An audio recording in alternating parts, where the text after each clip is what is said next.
¿Qué pasa? Ladraban los perros, nos han despertado. ¿Te has hecho daño? Creo que lo ha hecho Dios. ¿Qué dices, Morgan?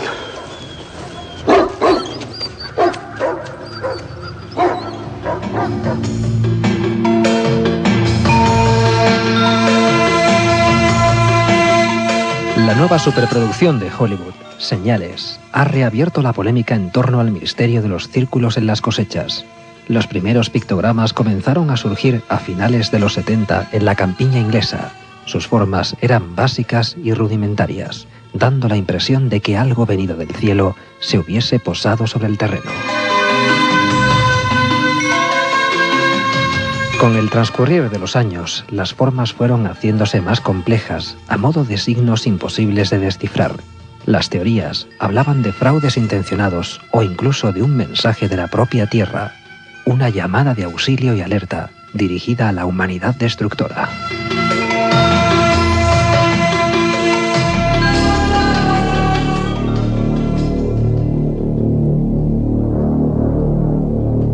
Buenas noches, comenzamos Milenio 3.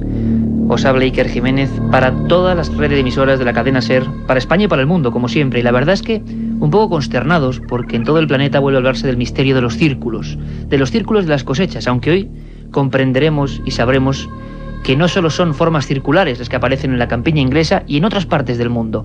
Esta película de Hollywood, de la que nos hablaba Carlos Barroso en la introducción, ha servido para, quizá concienciar a personas de todo el mundo de que algo está ocurriendo en algunos enclaves concretos. Es un misterio para el que todavía no hay solución, pese a quien pese. Es un enigma que, prácticamente en muchos foros se sigue pensando que es un fraude. Hubo una noticia, y hablaremos de eso, de que dos ancianos ingleses, vigorosos ellos, con unas tablas y unas cuerdas, hacían estos pictogramas, estas figuras, estos símbolos realmente espectaculares. Ha habido un reportaje que ha servido periodísticamente para poner también, porque no solo de Hollywood vive el hombre, desde luego, un reportaje que ha servido para que mucha gente vea que hay misterio, vea imágenes, cosa que en la radio no podemos hacer. Podemos transmitir, pero no podemos ser tan certeros con la fotografía. Vamos a intentarlo esta noche de todas formas. Ese reportaje era de Susana Díaz, en El País Semanal. Una historia perfectamente trenzada, con documentación exhaustiva, y por eso hemos querido que esté en Milenio 3, que nos cuente pues muchísimas cosas de esta aventura periodística, reporteril en la que se ha metido. Susana Díaz, buenas noches, bienvenida a Milenio 3. Hola, buenas noches, muchas gracias. Toda una aventura hacer este reportaje, ¿verdad? Hacía mucho tiempo que un prestigiosísimo semanal como El País Semanal EPS no reproducía en sus páginas una cosa tan misteriosa, ¿no? Pues sí. ¿Cómo han sido las repercusiones? ¿Cómo han sido las repercusiones de este reportaje? Pues la verdad es que a lo grande por todas partes. Muchísima aceptación, porque la verdad es que es una historia que, si bien había gente que sí conocía, muchísima gente, la gran mayoría, nunca había oído hablar de la historia de los círculos. Y menos ver las fotografías, imagino, y ¿no? menos ver las espectaculares figuras que se forman.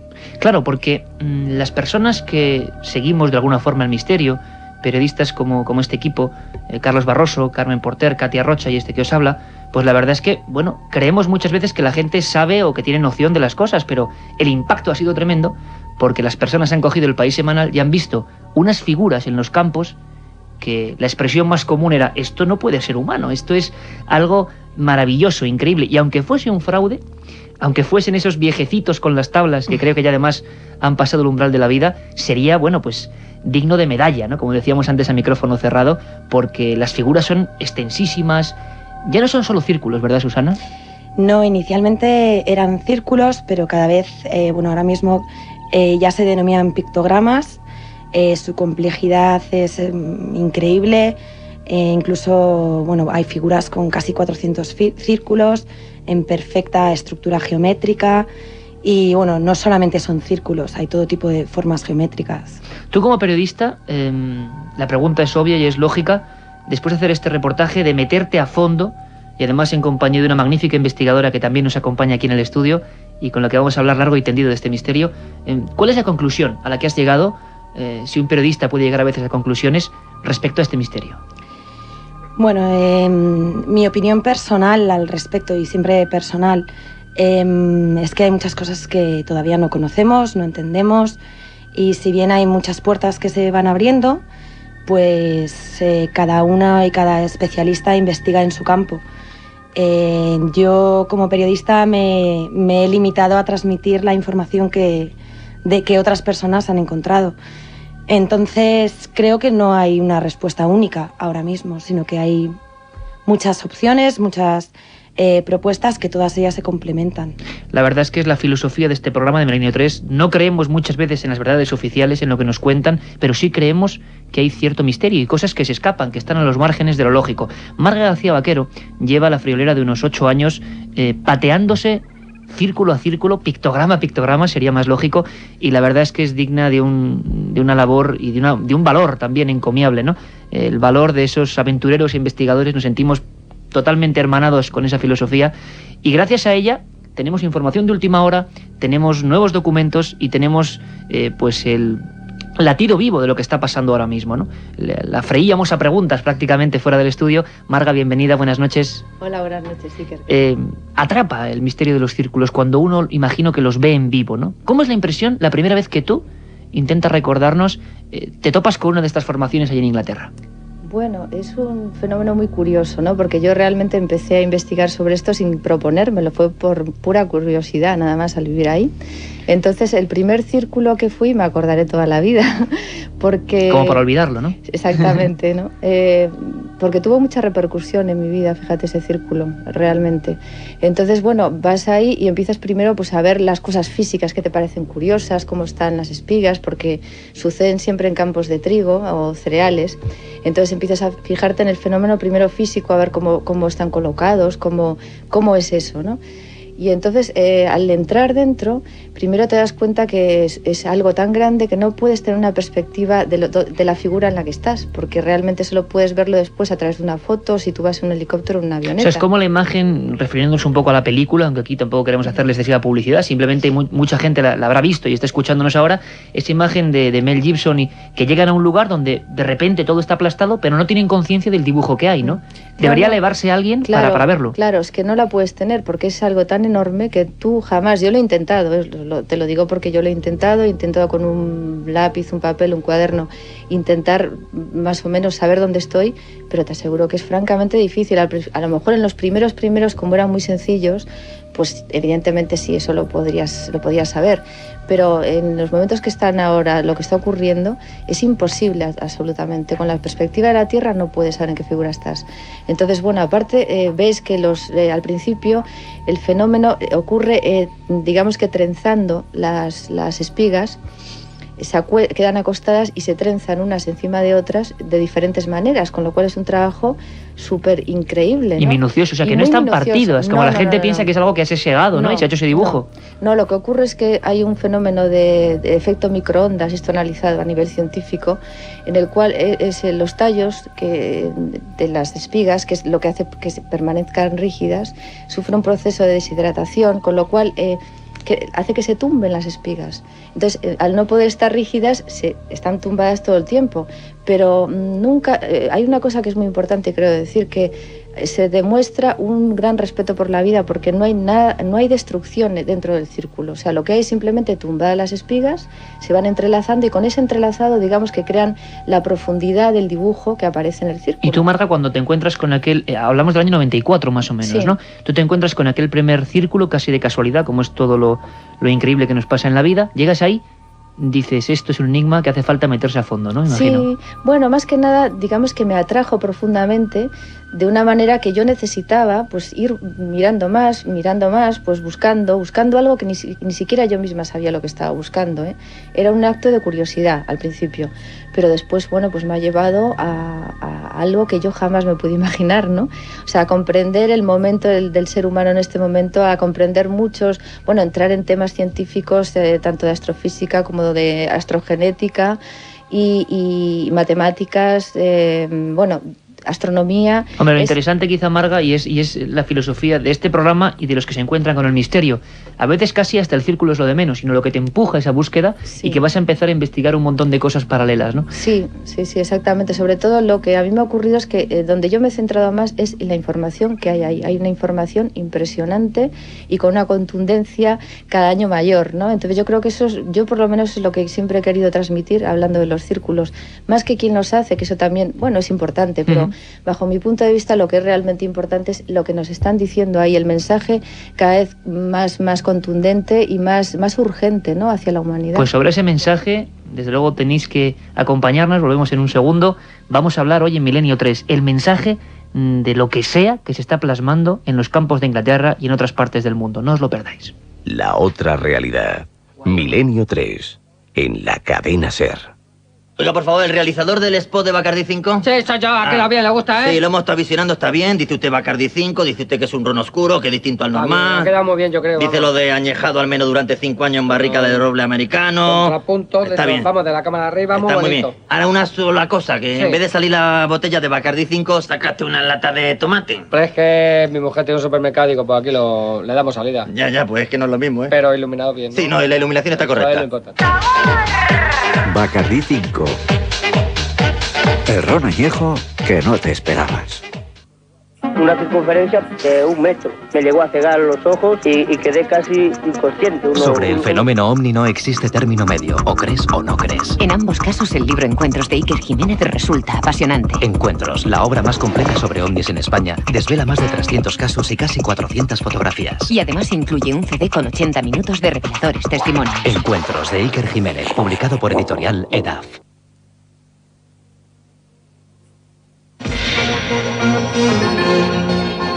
La otra realidad. Milenio 3, en la cadena SER. Y aquí continuamos en Milenio 3 hablando del misterio de los círculos o pictogramas de las cosechas, que además se han extendido en los últimos tiempos por todo el mundo, no solo por Inglaterra, que es el lugar que los vio nacer. Al menos eso nos dicen los investigadores. Pero estaríamos equivocados. Es un misterio que recorre gran parte del planeta conocido. Incluso en España hemos tenido algunos casos espectaculares. Yo recuerdo perfectamente uno que se habló hacia el año 91 en la provincia de Zamora, en Toro, que era una forma muy básica, circular, tampoco se indagó mucho más, pero sí hubo oportunidad de hacer pruebas, de investigar, de indagar, de estar allí, en el último caso español importante. Tenemos a Susana Díaz del País y tenemos a Marga García Vaquero, que ha pasado años investigando el tema en Inglaterra, y queremos saber aún más, queremos que la gente que nos escucha sepa qué pasó en España hace un par de años en un lugar de Lérida, en Els Omellons. Quizá quien mejor investigó ese asunto es un colega, redactor jefe de la revista Más Allá, él es Josep Guijarro, y creo que ya nos escucha. Josep, buenas noches. Muy buenas noches, Iker. Tú estuviste allí en Els Omellons y quizás sería el último expediente circular, ¿no? Podríamos llamarlo así, ocurrido en nuestro país, ¿no? Qué duda cabe. Además asombrosísimo, porque cuando apareció la noticia en la prensa, el 23 de febrero del año 2000, acudí presto, el mismo día en la que aparecía el recorte, al día siguiente estábamos en ese campo, el amigo común y también colaborador de tu programa, Javier Sierra, y un servidor, para ver qué es lo que sucedía en ese campo de cebada de esta pequeñísima localidad de Las Garrigas. Pues bien, en la provincia de Lérida. ¿Qué es lo que se veía, Josep? Eran 2 círculos en vez de uno. Eran 2 gigantescos círculos que estaban muy cerca, por un lado, de la vía del tren y de una carretera desde la que se podía ver perfectamente el pictograma, porque estaba en un paso elevado, de 35 metros de diámetro el primero y de 26 metros de diámetro el segundo. En su interior había un círculo más pequeño de 4,5 metros aproximadamente en su centro, haciendo una figura concéntrica, y habían aparecido misteriosamente de un día para otro. Destacaban muchísimo del resto de la cosecha, porque a pesar de que no estaba muy alto la cebada, sí que una tenía una coloración verdísima y contrastaba con la figura del pictograma, que era ni más ni menos que amarillo chillón. Entonces, la voz que había corrido, que había partido, curiosamente, además del puesto dels Mossos d'Esquadra, la Policía Autonómica Catalana, es que aquello era consecuencia de una broma. Pero, sin embargo, fíjate bien, las autoridades habían cogido sus muestras y se las habían llevado a su departamento de estudio forense en Barcelona. Entonces, nosotros cogimos muestras, tomamos de fuera y de dentro de estos círculos. Los llevamos a analizar a 3 laboratorios distintos y lo asombroso fue que no era ningún pesticida ni ninguna sustancia química, sino que lo que podía haber afectado, haciendo diversos ensayos a cebada de estas características, era posiblemente una radiación por microondas, lo cual nos recordaba poderosamente algunos casos de efecto de ovnis sobre plantaciones, sobre el terreno, que habían sucedido en Francia y en otros lugares y que figuraron en informes gubernamentales, como es el caso del prestigioso informe Josep, Cometa. Y una cosa importante, hoy en día, nos comentabas antes que en ese mismo lugar del Somellons sigue más o menos el asunto perfectamente visible, ¿no? Es que pasó una cosa muy curiosa, ¿no? Porque el responsable del campo, el pagés, el campesino, por activa y por pasiva siempre ha dicho que es una broma y que no quería que los periodistas fueran allí. Entonces, cuando esto empezó a aparecer en los medios de comunicación, él decidió zanjar el asunto arando el campo de nuevo, arrancando la cebada y volviendo a plantar. Bueno, pues la cebada nueva volvía a crecer con esa misma coloración, con ese mismo efecto.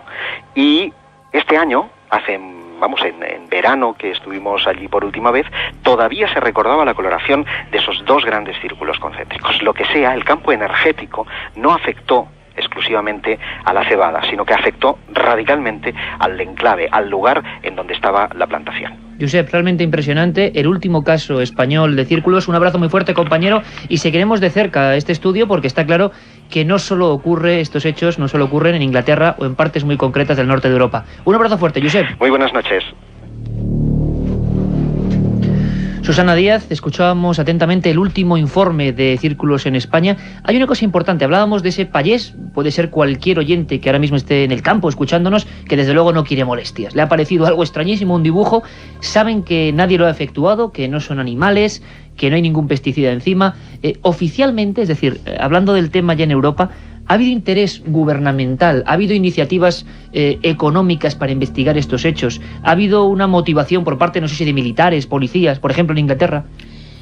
Bueno, a nivel oficial, digamos que hoy por hoy no hay ninguna respuesta ni ningún documento oficial que confirme que existe una investigación sobre el tema. Lo cierto es que sí que, tal y como contaba en el reportaje, sí que ha habido intentos de hacer grabaciones, sobre todo en Inglaterra, de cómo, hacer grabaciones en la noche y durante los días sobre cómo se forman estos círculos, informes exhaustivos, de hecho, con alguno de los científicos que logramos contactar para el reportaje. Hablabas incluso en un momento dado de Lawrence Rockefeller dando una millonada impresionante para investigar estos hechos, ¿no? Bueno, la cuantía que él ha donado para esta investigación no se sabe, además es algo secreto, porque él mismo advirtió que la cantidad quedaba en secreto, pero sí... Pero no sería ninguna minucia, seguro, siendo Rockefeller, ¿no? No creo. Pero sí está él mismo interesado en las investigaciones. De todas maneras, Marga, en el terreno, conoce y ha visto más in situ cómo a nivel oficial se tratan estas investigaciones. Marga, ¿se podría hacer que hay cierto oscurantismo, cierto no querer que esto se cuente? ¿Qué opina, por ejemplo, en Inglaterra, que es tu campo más fuerte de estudio? Tú has estado allí muchísimas veces indagando. ¿Hay una sensación de secretismo? ¿O podemos hablar de que eso es un poco conspiración o conspiranoico? ¿Tú qué has notado? Hombre, en principio sí notas que ha habido un afán de secretismo al principio, ¿no? Bueno, y ahora. Lo que pasa es que el fenómeno es tan contundente ya y hay tanta gente que quiere ir a verlo. Hay por las noches unas actividades de personas que es un hecho que impresiona, ¿no? Tú te vas a ir por la noche y hay un montón de gente en camionetas, en coches, a la expectativa, con linternas, tratando de ver si ven algo, ¿no? Y bueno, ya no solo la gente que va a curiosear o a ver si ve algo, sino movimientos del ejército de una base cercana de Marlborough, de esa zona, increíble la cantidad de aviones que pasan, policías, ejército en movimiento, granjeros apostados con armas a ver si pillan a alguien haciéndolo y disparan. O sea, que te quiero decir que bueno, es una historia muy curiosa, un trajín, ¿no? Impresionante en las noches. Un trajín en las noches, bueno, que no te lo puedes ni imaginar. Marga, una cosa importante, dentro del círculo, pongámonos en un caso tipo. Yo sé que habrás visto cientos de estas formaciones. Cada una, además, vemos el reportaje de Susana, es espectacular. Es decir, hay cosas que no sé, son auténticas obras de arte que haría falta, da la impresión, años para hacer esto, ¿no? Con esta claridad y con esta visión de que desde el cielo iban a verlo tan claramente. Pero si cogemos un círculo tipo, una formación tipo, ¿qué efectos hay ahí dentro? Es decir, ¿se ha podido medir de alguna forma qué ocurre ahí dentro? ¿Cómo cambia la naturaleza ahí dentro? Esto creo que va a interesar mucho a la audiencia. Sí, esto es un hecho además que es constante en todas las formaciones. Las que se llaman reales, claro, porque luego hay otras que no, y además son muy evidentes, ¿no? Entonces, en las formaciones que digamos, son las que son reales, siempre hay los siguientes fenómenos. Uno es el aumento de la energía electromagnética un 300%. 300%. Sí, altísimo, un nivel muchísimo más alto de energía electromagnética. Después también hay un incremento de la radioactividad de un 300%. Y después hay un proceso molecular en todas las plantas que están dentro del círculo, después de los análisis que se han hecho, que toda la cristalización molecular de estas plantas no tiene nada que ver con el resto de la zona del campo donde está el círculo. O sea, algo, digamos, que muta el interior de las cosas biológicas. Sí, lo que se ha visto es que lo que se ha visto es como un orden mucho más elevado en la formación molecular de las plantas, un orden mucho más perfecto que en las que no están dentro del círculo, digamos, ¿no? ¿Y en las personas, Marga? Bueno, en las personas lo que sí ocurre es que tú entras en un círculo y realmente notas un incremento de la energía. O sea, digamos, si tú no entiendes nada de energía, vas ahí a curiosear a ver qué es eso, y realmente notas unos efectos muy, muy curiosos, como son, por ejemplo, entras dentro y notas una resistencia al andar, una resistencia invisible, ¿no? Que tú andas y notas algo mullido que te impide muchas veces desplazarte en ciertas direcciones. Si tú sueltas los brazos, los dejas muertos, se te levantan los brazos hacia arriba. No debe ser agradable, por lo tanto, el primer encontronazo con eso, ¿no? No, pero no es de una forma violenta o agresiva, no, es que tú notas que hay algo ahí diferente. Eso es lo que notas claramente, ¿no? Y entonces, bueno, también, por ejemplo, hay una cosa que a mí siempre me ha pasado y le ha pasado a mucha gente, que es que tú tienes unos sueños al día siguiente completamente especiales, geométricos. Como las mismas formas que aparecen en... Sí, y además un experimento ahora que haces esta pregunta que se ha hecho es en agua destilada, colocan agua destilada dentro de un círculo y el orden molecular de ese agua automáticamente se agrupa en la misma forma que tiene ese círculo. ¿Y eso se ha podido comprobar? Sí, este es un experimento científico hecho y realizado y comprobado. Incluso lo que hablabas de radiación son cosas medibles, por ejemplo, por el detector Jaeger que se ha llevado allí, las pruebas son... Los datos que te he dado son científicos y reales de investigaciones que se iban haciendo desde hace muchos años. Susana, ¿cuántos círculos se podría calcular? Sé que es difícil, ¿no? Porque imagino, como nos contaba antes Marga, que cada noche, hoy en día, ahora mismo, esta noche, puede haber ya un trajín tremendo y pueden ocurrir cosas singulares. Pero, ¿cuántos podría haber, digámoslo así, censados, círculos o formaciones o pictogramas? Bueno, forma. Primero porque no sabe exactamente lo que es y no lo cuenta. La base de datos fiable y, bueno, la que hay ahora mismo es la que posee Colin Andrews, que calcula, bueno, que él tiene registrados 10.000 formaciones en todo el mundo, en más de 70 países del mundo. ¿70 países? Más de 70 países, sí. Estos 10.000 círculos engloban tanto a los que se consideran reales como a aquellos que no reúnen todas las características para considerarse reales, digamos. Reales en el sentido que Marga antes ha explicado. Hubo una noticia que dio la vuelta al mundo con un impacto tremendo, lo hablábamos antes, esos ancianos que... Y recuerdo que el telediario de la primera cadena sacó la noticia, por lo tanto todavía hoy hay gente que piensa a pies juntillas en que es ver así. Y tú, sin embargo, Marga, nos hablabas de diferencias claves entre un círculo falso y un círculo verdadero. Brevemente, o para que se lo entienda todo el mundo, ¿cuáles serían las básicas? Bueno, básicamente es lo siguiente. Tú, por ejemplo, coges fotos, imágenes de un círculo real y un círculo pues que no es real, ¿no? Que no es verdadero. Entonces, la geometría, digamos que es tan sumamente diferente. En los que son reales hay una precisión tan impresionante y tan certera, que es como si, por ejemplo, para que nos hagamos una idea, tú trazas una línea recta a pulso o con una regla, ¿no? Entonces esa es la diferencia. Las figuras son de una precisión y de una magnitud y las verdaderas que no la tienen las otras. O sea, y eso se ve a simple vista. ¿Y el trenzado de las hojas o de los tallos es el mismo o no? No. Eso es total. O sea, se ve que lo imita, pero no es lo mismo. De hecho, bueno, en Inglaterra A mí me han llegado a llamar allí y diciendo que eran ellos, un grupo que se autodenominan artistas, diciendo que te vamos a dar una noticia, realmente sentimos herir tu sensibilidad, pero esto lo hacemos nosotros, que somos un grupo de artistas, que lo que queremos es, bueno, pues hacer este tipo, demostrar que esto es posible hacer y demás, ¿no? Entonces, bueno, a mí tampoco me sorprendió mucho, porque este fenómeno tiene esa controversia como todos los fenómenos extraños desde el primer momento. Y yo dije, bueno, muy bien, podéis hacer vosotros algunos, pero yo sé que otros no los hacéis vosotros porque es que se nota muy claramente, ¿no? Porque además otra cosa que es muy curiosa es que en el campo, o sea, aparece la figura en el campo, es como si fuera un molde de galleta que viene desde el cosmos, desde el universo, y plasma la figura.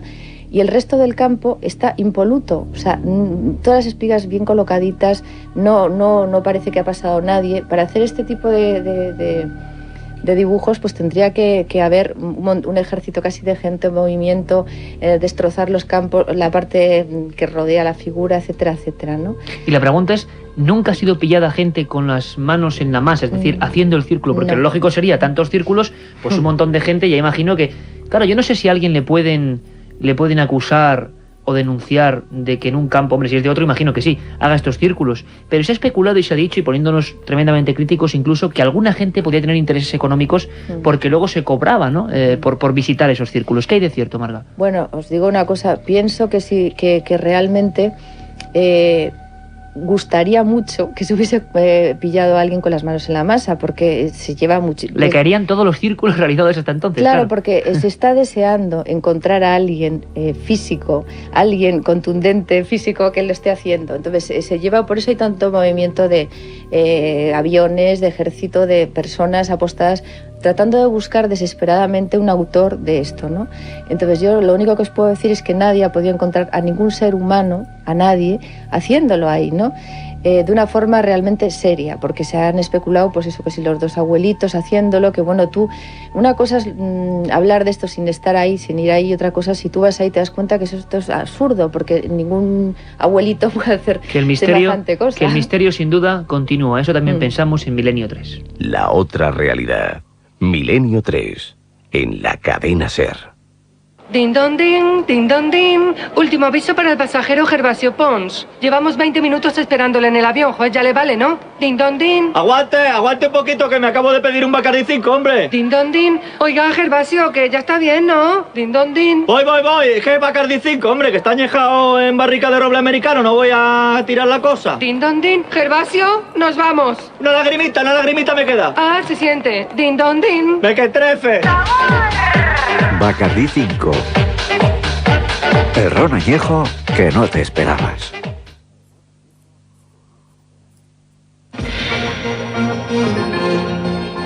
La otra realidad, Milenio 3, en la cadena SER. Estamos profundizando en el misterio de los círculos, que va mucho más allá de meras señales, como nos ofrecían en la película. Y hablábamos incluso de lo que ocurre, de las transformaciones increíbles a nivel biológico que pasan dentro de estos círculos, que se están investigando científicamente, e incluso podíamos hablar de otro campo distinto, extraño. Susana, hablábamos de incluso sonidos misteriosos, sonidos que se están investigando ahora mismo, ¿no? Tú en el reportaje te documentaste también, pero hay personas, y ahora vamos a hablar con ellas, que investigan los sonidos que parece que reflejan esas formas geométricas. Es un poco difícil, imagino, de entender para la audiencia, pero es así, ¿no? Bueno, yo creo que se entiende partiendo de la idea de que todo emite sonido. Entonces, inevitablemente estas formas, la energía que transmiten estas formas o que la alteración energética que hay en ellas también tiene un sonido. Quizás no son sonidos a los cuales estamos acostumbrados, pero sí tienen un peculiar sonido. Tenemos a un especialista, Juan Ignacio Cuesta Millán, además amigo de este equipo, un auténtico científico autodidacta que se mete en todos los berenjenales posibles y más aún cuando la técnica está por medio. Juan Ignacio, buenas noches, bienvenido a Milenio 3. Muy buenas noches, Iker. Don Juan Ignacio, pues la verdad es que hablar de sonidos de los círculos es referirse últimamente a ti, porque has hecho muchas experimentaciones y sé que es muy difícil explicar a la gente algo que quizá no se entienda muy bien en un principio. ¿Cómo es esto de que los círculos emiten sonido? Vamos a ver, expliquémoslo a la gente. Bueno, la teoría procede de un americano que se llama Freddy Silva. Él me puso a mí sobre la pista citando a Pitágoras, con una frase. La música es geometría congelada. Geometría congelada. Efectivamente. Entonces, empezando los experimentos suyos y los experimentos míos, viendo los círculos y tratando de convertirlos en partituras de música, nos llevaron a resultados como este, que por cierto podemos escuchar a pesar de las dificultades. Escuchad.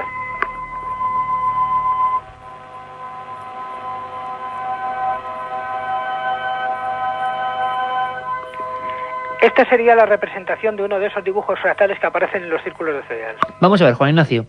Si yo sabes que como periodista me pongo siempre en el aspecto de que todo sea lo más sencillo posible, creo que es apasionante. Estos círculos de los que nos habla Marga García Vaquero y Susana Díaz, que están pasando en todo el mundo, que están pasando en 70 países, que nadie sabe lo que son, si trasladamos su forma geométrica a una partitura, salen esos sonidos que tú nos ponías. Eran sonidos un poco extraños, ¿no? ¿Puedes ponernos alguno más, Juan Ignacio? Sí, está sonando en este momento, escucha.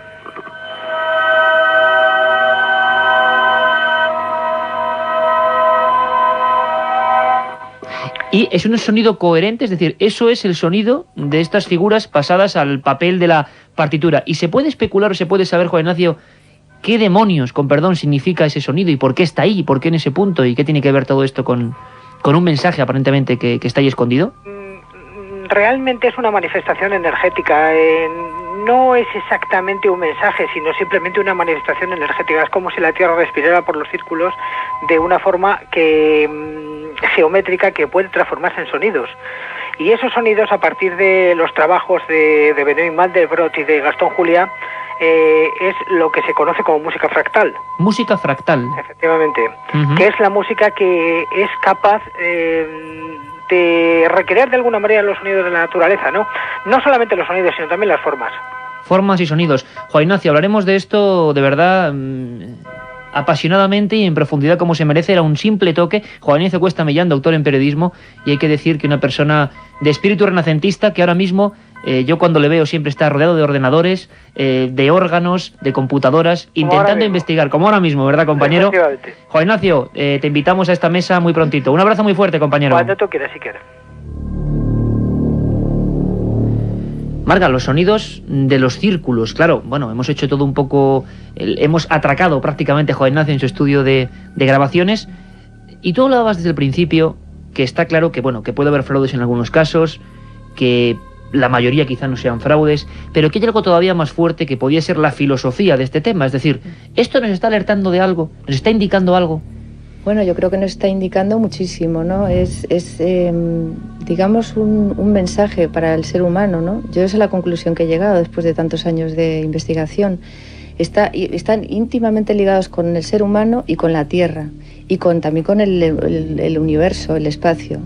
Entonces, bueno, digamos que el círculo, por su forma geométrica, los círculos con su forma geométrica, la constante matemática que siempre es la misma en todos, ese es el vínculo de unión que yo he encontrado entre la geometría del universo, del vacío famoso, de que está estructurado el vacío, el código genético del ser humano, y también de la Tierra. O sea, la Tierra está en un momento de cambio muy grande a nivel ser como planeta, y en el cual hay esto es un cambio dramático para muchos, ¿no? Un cambio muy grande para todos, porque realmente la Tierra en este momento, sus campos electromagnéticos están decreciendo a una velocidad muy, muy rápida. Las noticias constantemente nos hablan, ¿verdad?, de calentamiento del planeta. Bueno, un montón de cosas que igual son sueltas, pero que generan un momento bastante complicado, ¿no? Y bueno, en España pues no se habla de esto, pero en otros países como Estados Unidos e Inglaterra sí se habla de esto como un hecho científico. Se dice que nos estamos aproximando al punto cero de materia,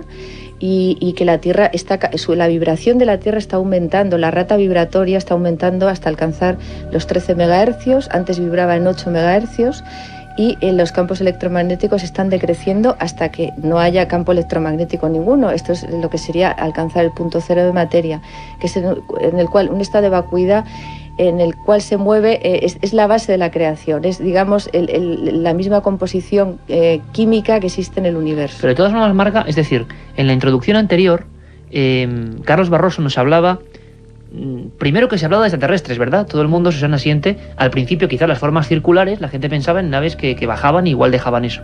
Y luego ha habido teorías, yo recuerdo a un viejo amigo, Colin Bloy, que hablaba, le he escuchado hablar en alguna ocasión, de un mensaje, bueno, la teoría de Gaia, de la Tierra, quizá también nos dirigimos a un público nada especializado, ¿no? Entonces, la teoría de un ente como el planeta, como algo vivo, que evidentemente es algo vivo, claro, pero que nos está alertando o diciendo auxilio, ¿esto podría ser algo por el estilo? Yo creo que, vamos, yo creo en esa teoría firmemente, pienso que la Tierra es un ser vivo, porque creo que todo está vivo en el universo, no hay nada que esté muerto, inerte, ¿eh? Entonces nosotros estamos en la Tierra, es nuestra casa, es nuestra madre, formamos parte de ella evidentemente y estamos vinculados, estrechamente vinculados a ella. Nuestras civilizaciones existen porque estamos en la Tierra, porque estamos en esta materia, en esta vibración de materia que es la Tierra, ¿no? Entonces creo que es eso y por supuesto también es como una comunicación entre la Tierra, el ser humano y también el espacio, porque en las civilizaciones muy antiguas de las que hemos perdido memoria, el conocimiento que había en ellas era de una tecnología muy superior, en el cual había una unión entre lo científico y lo espiritual. Y, que se ha perdido por completo. Se ha perdido, tenemos una amnesia absoluta de nuestro pasado más remoto, ¿no? Y todos los monumentos que nos llaman tanto la atención como pirámides, etcétera, es un recuerdo de todo esto que existió. Entonces, pues, en esa época había una tecnología que utilizaba la unión permanente del cosmos con la Tierra. O sea, ese vínculo de unión se hacía a través de, digamos, de un conocimiento electromagnético en el cual la energía del Sol y de la Luna eran transportadas por una serie de ríos, digamos, de ríos energéticos que construidos por el hombre, ¿no? Pero sin embargo, Marga, lo que la gente quizá no puede entender, tú estás remitiéndote ya al pasado de la humanidad, que desde luego hablaremos de ello en profundidad en muchos programas, porque está lleno de enigmas y misterios que todavía no controlamos muy bien. Cada parte del planeta tiene un punto en el que, caramba, esto no casa, esto no encaja, pero sin embargo, ¿podía haber círculos en aquella época también? Es decir, ¿o esto es un fenómeno que surge ahora en los años 80, 90 o final de los 70 alertándonos de algo? Porque la teoría esa también es un poco como, caramba, da un poco de miedo, ¿no? Sí, parece que la Tierra está diciendo, oye, que ya estamos al final, ¿o qué? No, pero yo lo que quiero transmitir aquí es que realmente no hay que tener ningún tipo de miedo ni catastrofismo a lo que está pasando, porque lo que está pasando es un cambio, una mutación que ha ocurrido en la Tierra y en el universo, porque siempre está ocurriendo cíclicamente, ¿no? Ocurrió en los mayas, antes de los mayas, o sea, digamos que la vida tiene ciclos de cambio y nosotros estamos inmersos en uno de ellos porque estamos viviendo, estamos en la vida. Y los círculos serían como un indicativo de que estamos a punto de ese cambio, ese punto de inflexión, quizás. Los círculos nos están pues avisando, informando de muchas cosas de las que están ocurriendo, están aliviando mucha tensión también en el campo electromagnético de la Tierra, porque todos los círculos aparecen cerca de unas líneas telúricas muy concretas, no aparecen en cualquier lado, no aparecen por casualidad aquí y allá, sino que son elegidos cuidadosamente sus lugares. Es decir, que no es porque sí, que le aparezca en un prado. Si apareció en Lérida o apareció en Toro, podría ser por algo, habría que preguntárselo. Susana hablaba de 70 países del mundo con círculos saliendo constantemente. Tú, cuando has hecho este reportaje, la teoría del fraude todavía cobraba peso, es decir, la gente que tú, no solo Marga y los demás especialistas que has consultado, sino tú recabando información, porque hay una pregunta importante. Hay gente que dice, a ver qué opinas de esto, Susana, que algunas de estas formaciones muy espectaculares, y eso también Marga tendría mucho que decir, luego realmente, yo os lo digo porque esto yo lo he escuchado y me pongo aquí como abogado del diablo, que realmente no están, es decir, que programas informáticos muy importantes, vía Photoshop o lo que fuera, han generado, y como Internet está siendo uno de los grandes transportadores del mundo de los círculos, hay gente que piensa que efectivamente estas imágenes impresionantes están en la pantalla del ordenador, pero no en la realidad. Bueno, y luego tú, Marga, me imagino que hay teorías de todo tipo y que cada vez que estos fenómenos se dan a conocer, continuarán surgiendo nuevas teorías sobre pues sobre cómo se hacen. Pero es cierto que Internet está siendo un lugar importante, ¿no? Sí, tremendamente importante. Yo puedo decir que hay fotógrafos que han cogido aviones para tomar estas fotografías, personas que han estado dentro de los círculos. Con ello no digo que todos ellos sean verdaderos, sino simplemente... No, está demostrado, por decir, como hablábamos, que un porcentaje sí que hay detrás. Exactamente. Marga, una cosa, estas fotografías impresionantes del reportaje del País Semanal de Susana Díaz, que bueno, que han dejado a todo el mundo un poco escalofriado, ¿no? La gente, yo lo he comprobado porque decían, caramba, pero esto es posible.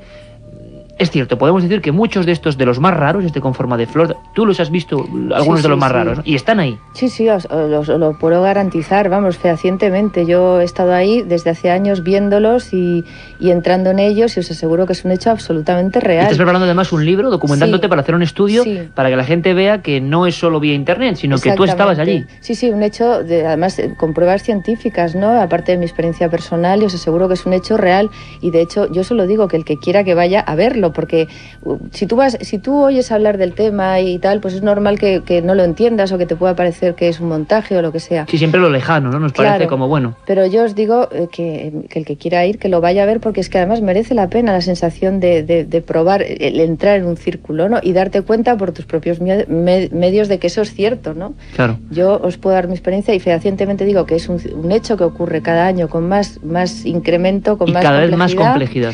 Y que el mensaje cada vez es mayor sobre el cambio en el que estamos viviendo en este momento en el planeta como seres humanos, el propio planeta, y que dice, somos parte de un todo, no existimos aislados, porque yo creo que la civilización, el problema que tiene ahora es que nos creemos que somos seres aislados, que podemos destruir todo porque no importa lo que hagamos en beneficio nuestro, ¿no? Y eso es el error, no es ese, y el mensaje nos dicen, estamos todos unidos con el universo, estamos todos unidos a la vida. Ese es el mensaje más grande. Podría decirse, Marga, que hay una conciencia cósmica en esos dibujos. Alfredo Moreno, nuestro técnico, siempre fielmente llevando estos mandos de la nave del misterio, me asiente porque estoy seguro que él se vendría con nosotros a hacer un programa desde un círculo. Me dice que sí, Alfredo, claro que sí. Menuda experiencia, ¿verdad? De verdad que emitir para todo el mundo desde una campiña. Y no digamos que no, porque en este programa podemos hacerlo. Susana dice que se apunta, por supuesto, y Carmen Porter, que la tenemos aquí, nuestra redactora. Aparte, perdona que te interrumpa, es que es divertido, porque el trasiego que hay ahí montado todas las noches es una cosa, bueno, es en verano, porque esto solamente ocurre cuando están las cosechas altas. Importante, claro, es verdad, no lo hemos preguntado. Decirlo. Entonces solamente ocurre en verano, digamos que desde junio, bueno, ya últimamente como aparecen cada vez más, desde mayo ya en cosechas de colza aparecen, pero solamente ocurre, puede ir uno a verlo en épocas de verano. En épocas donde está la cosecha alta. Pues vamos a ver, de verdad, Marga, si organizamos un viaje, porque sería yo creo que al menos para España, una experiencia única, radio en vivo desde allí. Pues Carmen Porter, para la revista Enigmas, redactora de ese medio y de este medio, que es Milenio 3, habló de un reportaje que también tuvo mucha repercusión, porque parece ser, Carmen, no sé si estoy en lo cierto, que en países del norte de Europa, y no solo en el campo, sino incluso en la nieve y en otros lugares, estaban empezando a aparecer círculos. ¿Esto es cierto? Sí, Iker, yo el reportaje lo hice aproximadamente hace 3 años, y cuando me estaba documentando sobre él, me llevé una grata impresión al comprobar que no solo eran los círculos de trigo o de cebada donde se daban este tipo de formaciones, sino que también en sitios, como tú bien has dicho, como la nieve, o incluso en un lago helado, en el hielo por encima del lago, había 3 formaciones circulares, una de ellas mucho más grande, como los primeros círculos que surgieron en Inglaterra, que eran unas formaciones muy sencillas, un círculo y otros 2 más pequeños debajo. También tengo que decirte que no he vuelto a tener ninguna noticia con respecto a los círculos que se haya producido en estos medios, tanto en la nieve como en el hielo. Pero en esa época, final del 99, al menos había informaciones a este respecto. Me gustaría añadir una cosa a lo que ha comentado Carmen. Y según lo que yo he podido investigar, hay una enorme dificultad para identificar dónde están los círculos, porque si no son en las zonas que ya están, como en el sur de Inglaterra o en lugares donde hay poblaciones, pues evidentemente no hay mucha gente que pase por zonas del norte de Europa remotas. Entonces, ese es uno de los grandes problemas para identificar dónde se encuentran los círculos. Es como siempre, es un apunte importantísimo. A mí hace poco, hablando verdad, además hay que saludar a la gente de Valladolid, que ha llenado con 700 personas prácticamente el aforo de Caja Rural de Valladolid, cuando fuimos allí a presentar los últimos libros y a hablar un poco del programa, y nos preguntaban de fenómenos extraños, de ovnis, ¿por qué hay más en una zona que en otra? Oiga, quizá también es porque hay menos gente en algunos sitios para contar estos hechos, porque quizás ocurre en el norte de Ucrania y ahí no hay ningún investigador, no hay ninguna Marga García Vaquero para traer la información, ¿no? De verdad que se nos queda cortísimo, que esto es un breve apunte, que haremos más programas. Yo creo que la gente hoy, los cientos de miles de personas que están al otro lado en la la cadena SER, viajando en sus casas, a punto de conciliar el sueño, pero aguantándose, escuchándonos a nosotros, se han quedado atrapados con el misterio de los círculos. Yo solo puedo daros, Susana, Marga, las gracias a ambas. Además es bonito, estoy rodeado de 3 mujeres, y además luego dicen que las mujeres, pues en el mundo de la investigación se quedan un poquillo... Totalmente falso, Milenio 3 puede decir que no.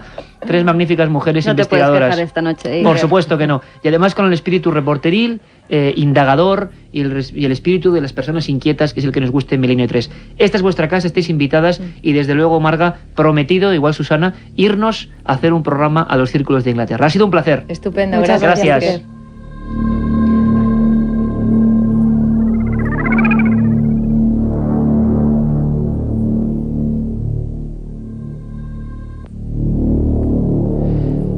El misterio de los círculos en Milenio 3 esta noche. Y la verdad es que cada semana, y la audiencia se está acostumbrando ya, pasan muchas más cosas en todo el mundo. Carlos Barroso y Carmen Porter, como siempre, han estado atentos a la información.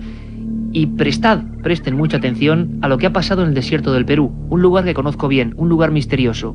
Han ocurrido cosas dignas de ser contadas. Os dejo con el informativo. Una serie de figuras gigantescas realizadas por los antiguos Nazca en el desierto peruano de Palpa. Se trata de dibujos de seres humanos, de enormes animales, de un gran cuchillo o incluso de un reloj solar. 5 años de trabajo ha costado la investigación, que ha sacado a la luz más de 1000 nuevos geoglifos, líneas grabadas en el desierto y que también han sido atribuidas a la acción de extraterrestres por la complejidad de los trazados y por sus dimensiones. Los descubrimientos han sido posibles gracias a enormes fotografías aéreas. Enseguida se lo contamos con más detalle. Antes repasamos otras noticias en titulares con Carmen Porter. Un meteorito de gran tamaño impacta en la taiga siberiana. Nuevos datos revelan que Tutankamón fue asesinado. Una curación inexplicable acerca a la Madre Teresa de Calcuta a los altares. Un grupo de investigadores ha localizado a unos 460 kilómetros al sur de Lima, en Perú, más de 650 sitios arqueológicos con grandes dibujos grabados en la piedra, inéditos hasta el momento, realizados por los antiguos Nazca, una civilización preincaica que existió desde el 200 a.C. hasta el 650 de nuestra era. Nos lo cuenta el colaborador de Milenio 3, Javier Sierra, que ha estado recientemente en ese lugar, el desierto de Palpa. Se está hablando de casi 1000 nuevas figuras descubiertas a unos 40 kilómetros de las famosas líneas de Nazca. Y es desconcertante porque es una zona que a diario se sobrevuela decenas de veces por los pilotos de la compañía Aerocóndor que hacen el servicio para los turistas. Hace algunos años yo tuve la ocasión de sobrevolar toda esa zona intensamente con Ricardo Herrán, que es el jefe de los pilotos, y él reconocía que allí había, desde luego, miles de figuras, muchas de ellas sin catalogar, y por lo tanto la noticia que se ha dado como un descubrimiento sensacional no lo sería tanto, habría que matizarla. Se sabe desde hace años que hay miles de figuras, lo que ocurre que probablemente a partir de ahora comienza un proceso científico de catalogación. Los habitantes de la región rusa de Irkutsk, al sur de Siberia, todavía no se han recuperado del sobresalto que les ha provocado recientemente contemplar la caída a escasos metros de donde se encontraban de un meteorito de grandes dimensiones, un objeto luminoso que ya está siendo analizado. Carmen. Decenas de testigos aseguraron que se trataba de un enorme objeto luminoso que dejó una estela antes de chocar contra el bosque siberiano. Al producirse el impacto se pudo sentir un fuerte temblor similar al de un terremoto y un estruendoso ruido. Según ha asegurado el Instituto de Física Solar y Terrestre del Departamento Siberiano Oriental de la Academia Rusa de Ciencias, el objeto caído del cielo parece ser un meteorito de notable tamaño. La televisión británica está preparando un reportaje que emitirá el próximo día 9 sobre el misterio que sigue envolviendo la muerte del faraón egipcio Tutankamón. Al parecer, y según las últimas investigaciones, el joven que reinó en la 18ª dinastía fue asesinado por su primer ministro ahí. Greg Cooper es agente del FBI y Mike King, especialista en inteligencia de la UTAD, Estados Unidos, creen haber resuelto el misterio de la muerte del faraón. Los especialistas descartaron que la muerte ocurriera por causas naturales y aseguraron que el faraón sufrió un fuerte golpe en la cabeza. Tras analizar las radiografías del cráneo tomadas en 1968 y reconstruir el rostro del faraón, admitieron que sufría un trastorno del desarrollo que causa impotencia funcional en la columna cervical, además de trastornos auditivos y malformaciones dentarias. Y repasamos ya otras noticias de forma breve. Nueva especulación sobre la posible existencia de vida extraterrestre, esta vez en una luna de Júpiter. Tras el análisis de la información recabada por la sonda espacial Galileo en los últimos años, se ha podido observar una serie de fisuras y ventilaciones en la capa de hielo que tapa un océano ubicado en la luna de Europa. Estas aberturas permitirían el ingreso de gases, calor y materia orgánica a la capa de agua, mejorando así la posibilidad de que se generen organismos. Según los expertos, la posibilidad de vida en la luna de Júpiter es muy alta. Por ello, la NASA estudia la posibilidad de enviar una sonda robot que pueda perforar la capa de hielo extraterrestre. La subida a los altares de la Madre Teresa de Calcuta podría estar cerca. Mónica Berra es la campesina del norte de Bengala, Nueva Delhi, gracias a la cual la Madre Teresa de Calcuta podría ser santificada. Esta mujer tenía un tumor en el estómago que, según los médicos, tenía el tamaño de un feto de 7 meses. No podían operarla debido a su anemia, por lo que como último recurso decidió acudir a una casa para moribundos fundada por Teresa de Calcuta. El 5 de septiembre, en el primer aniversario de la muerte de la religiosa, la chica aseguró que al entrar en la capilla vi una fotografía de la Madre Teresa y sentí como si una luz saliera de la imagen hacia mí. Me quedé paralizada. A la 1 de la madrugada el tumor había desaparecido. Por el momento, los doctores no han encontrado explicación alguna a la curación de Mónica. Pues es todo por hoy. Más noticias en Milenio 3, como siempre, dentro de unas... Vuestros mensajes, gracias por todo lo que nos decís. Muchas gracias. Por descubrir en Katyn se ha puesto algunos arcos conmemorativos para, digamos, acotar aquello como si realmente fuese el Camposanto que realmente es. Pero esto ocurre siempre 50 o casi 60 años después. Efectivamente. Y es entonces precisamente, o sea, todas las historias que tenemos son muy recientes, de cuando aquello empieza a convertirse, no te voy a decir algo tan frívolo como una atracción, porque no lo es, pero sí en un lugar donde mucha gente se acerca, pues para tocar un trozo de la historia, para rememorar los errores del pasado y no volver a cumplirlos. Y entonces esas historias, como muchas historias que hay, y algún día podríamos tratarlo, de campos de batalla en los cuales han sucedido cosas terribles, cuando yo he recapitulado historias de estas siempre me ha llamado mucho la atención. Los fantasmas de los campos de batalla, en su mayoría no suelen ser visuales, suelen ser auditivos. Hay una anécdota muy famosa en la bahía de Pearl Harbor, está varado todavía el USS Arizona, que es uno de los barcos que aguantaron medio a flot, medio a pique, medio en pie la tremenda embestida. Y de vez en cuando algún visitante, a algunos les hace gracia, otros lo dicen molestos y dicen, pero qué mal gusto, llama la atención a los vigilantes de este barco y les dice que bueno, que está bien, pero que esto de los efectos de megafonía del bombardeo de Pearl Harbor con sus aviones y con sus explosiones, pues que es un poco excesivo. Y entonces el vigilante de turno tiene que componer la mejor cara que puede y decirle, no hay altavoces, no hay efectos de ningún tipo. Si usted ha oído algo, pues usted sabrá, pero aquí no tenemos nada de eso. Y los testimonios de ese estilo se cuentan por docenas, pues en otros sitios también parece que son los sonidos los que se han quedado más que las imágenes. Y en el caso de Katyn sí que hay visitantes que afirman oír todavía ruidos de camiones en un lugar donde no hay tráfico, donde los que afirman oír ruidos de detonaciones en un lugar donde no hay cazadores. Y una historia que me parece especialmente terrorífica por lo simbólico y por lo bucólico. Lógicamente Katyn está en Rusia hace mucho frío,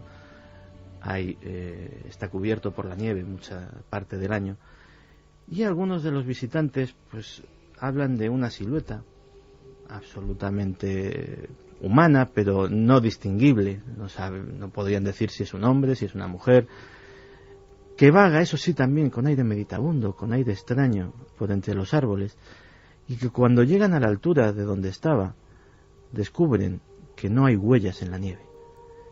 Y esa, curiosamente, es la historia que más se menciona, realidad o leyenda urbana, en esos alrededores de Smolensk, donde la leyenda de Katyn todavía perdura.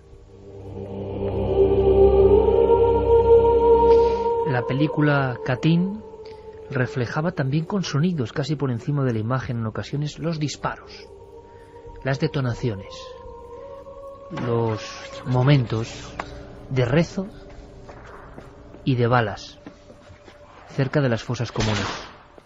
22.000 muertos, 10.000 desaparecidos en este bosque que para muchos polacos, con su infortunio, se ha cobrado nuevas y destacadas víctimas.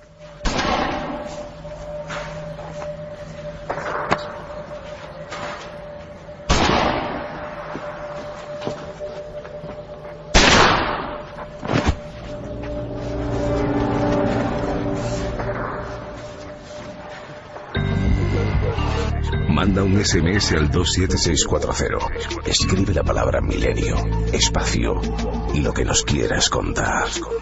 Comentaristas de Milenio 3. Sabemos que siempre hay alguien al otro lado.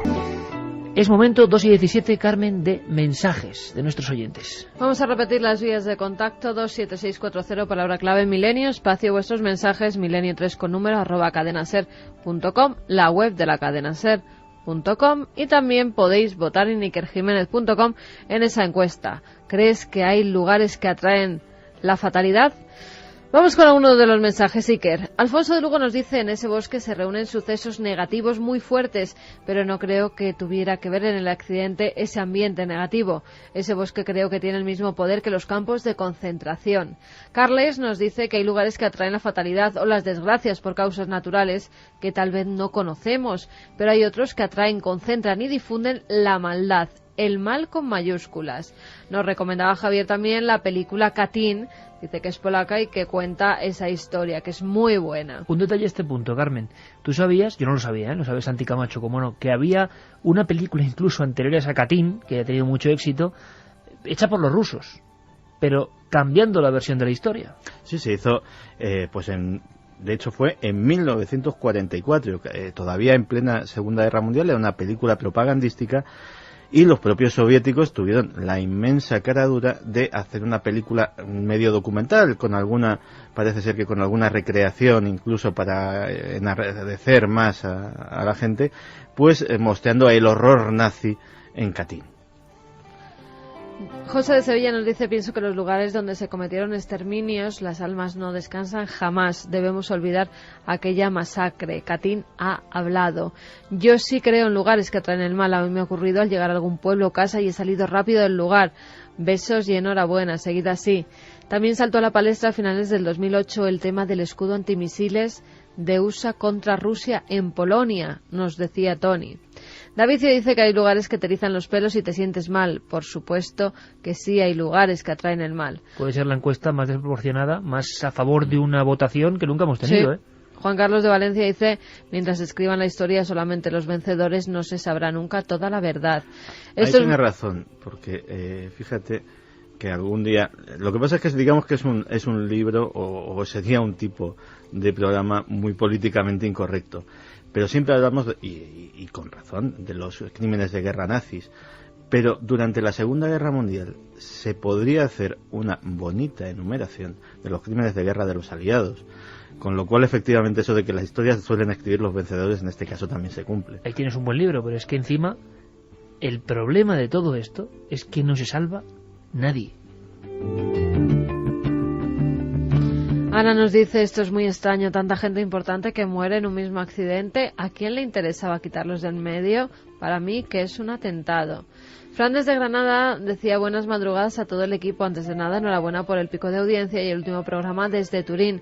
Con respecto a los lugares que atraen el mal, hay una zona de Córdoba y Jaén, Priego, Iznájar y Alcalá, que registra una cantidad de suicidios enorme, muy superiores a la media del resto en España. En clase de sociología nos lo comentaron como algo muy curioso. ¿Qué explicación pensáis que puede tener? ¿Algo mental, social, o hay algo más y el lugar puede actuar como un parámetro de alguna manera? Bueno, este chico que nos escribe seguramente sea muy joven, nos ha incorporado hace poco tiempo, porque creo que hemos tratado el tema en radio y en tele, el triángulo de los suicidas, en esa zona, ¿no? Y es verdad, incluso familias enteras matándose en el mismo libo, ahorcándose, ¿no? Y es un caso que superaba, es una estadística curiosísima, ¿no? Y todavía los científicos y sociólogos no se han puesto de acuerdo. Miguel Quirós decía: algunas veces me da vergüenza lo que el ser humano puede hacer, tendríamos que bajar la cara de vergüenza. Rara noche, feliz porque somos muchos los que disfrutamos de vuestros conocimientos, triste por la historia de este bosque. Un abrazo al pueblo de Polonia. Lugar maldito, el Palacio Cadario de Venecia, nos lo decían Iona y Chema desde Madrid. Pues sí, Cadario se ha cobrado unas cuantas víctimas. Y sí, es un ejemplo de palacete que, vamos, acababa con todos. Tras ver las imágenes de los cuerpos y lo que nos habéis contado, sorprende la aparente paz que muestran esas imágenes del lugar actual. Lo extraño es que esos árboles hayan crecido rectos y apacibles. Tanto dolor debe ser capaz de traspasar la barrera física y torcer los árboles para hacerse patente. Y que no se olvide la barbarie humana, nos lo comentaba Alex Campa. creo que los lugares en los que se ha sufrido, ya sean hospitales, campos de concentración, atraen la desgracia. Nos lo comentaba Marta desde Alcázar de San Juan. ¿Qué os parece si hablamos de vampiros? Vamos, Geray, a cambiar el tercio. Vamos a hablar de vampiros, pero no el vampiro romántico, no el vampiro místico. Me atrevo a hablar del vampiro real. Ha salido un libro que se llama El vampiro de los pobres hace ya unos meses en la Esfera de los Libros. Lo ha escrito magníficamente, Charo González Casas, repito lo de magníficamente. Es la historia de esta mujer valenciana, Pilar Mateo, que es difícil de resumir. Una mujer que inventa en su pequeño laboratorio una pintura que repele a ciertos vampiros. ¿Exageramos al decir vampiro? Yo creo que no. Porque fijaos, hay muchos animales que viven de la sangre y que además en los últimos años se han habituado a la riqueza de la sangre humana. E incluso han variado sus formas de hábitat, han dejado de atacar a algunos animales y algunos mamíferos y se han centrado en los hombres. Voy a leeros directamente del libro, esto no es muy habitual, pero creo que está tan magníficamente descrito. Es un poco desagradable, eso sí, que quiero hablaros de esta vinchuca, que existe sobre todo, en realidad, de Argentina a México, pero sobre todo en zonas de Bolivia, donde estuvo ese reino prodigioso, misterioso de los guaraníes. Os suena el nombre, ¿verdad? Los guaraníes, no conquistados. Dicen que los españoles, nuestros antepasados, cuando llegaron allí, casi como dioses, guerreros, dijeron que aquello era tan pobre, tan terriblemente mísero, que incluso dieron nombres de aldeas relativas a la sangre, al crimen. Todavía hoy el río que cruza esta zona del vampiro de los pobres significa crimen o muerte, el propio río. Y hay mucho más. Pero quiero definiros a este animal. Dice, y releva Charo González Casas, lo siguiente de la vinchuca. Quizá también, como Catín, esta noche pasa a formar parte del imaginario colectivo. En América Latina, leo, de Argentina a México, existe un insecto cuya picadura en muchos casos mata muy despacio. Es una chinche hematófaga. Se alimenta de sangre. De la sangre de los pobres, habitualmente. Cada hembra, cuando pica, nos inyecta 200 huevos. En la ciencia se le llama Triatoma infestans. Aunque en Bolivia le llaman vinchuca, palabra que viene del quechua y que significaría algo así como dejarse caer. Aunque tiene alas, no vuela, pero pica desde que nace. La vinchuca actúa solo de noche. La luz del sol la espanta. De día duerme en su escondrijo y con la oscuridad se despierta. Agudiza sus antenas, detecta el calor del humano. Se deja caer y se arrastra con sus 6 patitas hasta él.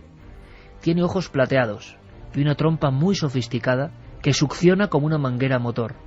Puede estar sorbiendo sangre de un tirón durante media hora. En esto, añado yo, es un récord en el mundo animal, parasitario. Los expertos calculan que una vinchuca adulta emplea 20 minutos en cada picadura. Antes de hincar su estilete en la piel, segrega una sustancia que anestesia. Por eso se sabe que puede succionar sin prisa. La víctima, el humano, no se entera, duerme. Además, la saliva de la vinchuca contiene un anticoagulante para que la sangre fluya suavemente. Una vez terminado el festín, en esa media hora, las vinchucas adultas pesan el triple que antes de la cena. Su cuerpo se hincha igual que una uva. Se siente tan llena que defeca sobre la picadura. El durmiente, entre sueños, se rasca. Al hacerlo se escoria la piel. Es entonces cuando se infecta.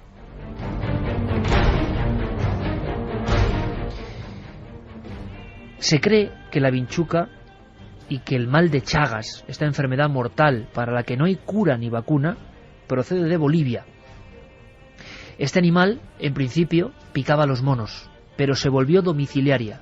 Encontró su refugio en las grietas de las casas de adobe en las que habitan los pobres. Descubrió también que le encantaba, además de la sangre de humanos, la de conejos y gallinas.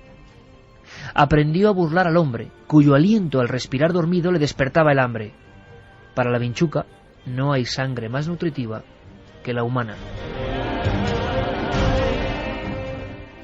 Pero no todas las vinchucas están infectadas. Si te pica una vinchuca sana, no te pasa nada.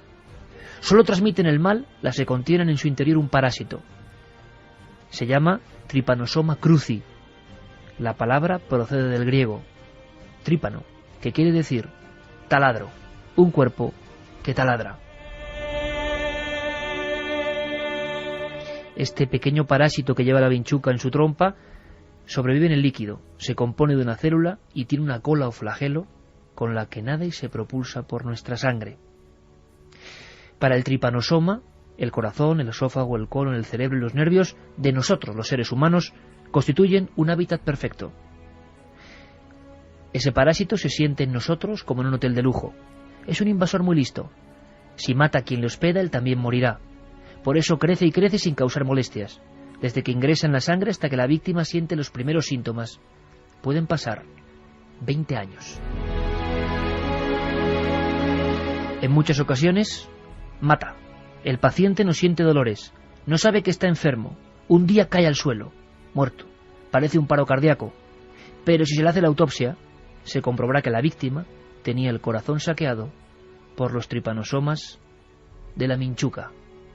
Es el llamado mal de Chagas, descubierto por el médico Carlos Chagas en 1909. Hay una cosa más que añado yo a esta descripción terrorífica donde las hayas. Había un signo con un nombre de un doctor, ahora mismo hablo de memoria, puede ser el signo Quirós. Cuando la vinchuca picaba en un ojo, en el lacrimal de un ojo, este se hinchaba como una pelota de tenis de color negro. Y muchos niños y muchos jóvenes tenían esa tez con ese ojo completamente inflamado. Y era el acto de que pronto iban a morir. Se habla de 25 millones de infectados por este mal de Chagas, una de las pocas enfermedades para las que no hay solución. Muchos dicen que al ser un lugar tan pobre, el Chaco boliviano, el lugar de los antiguos guaraníes, ni las farmacéuticas, yo no lo digo, lo dicen, ni las farmacéuticas, ni los laboratorios, ni nadie invierte en nada.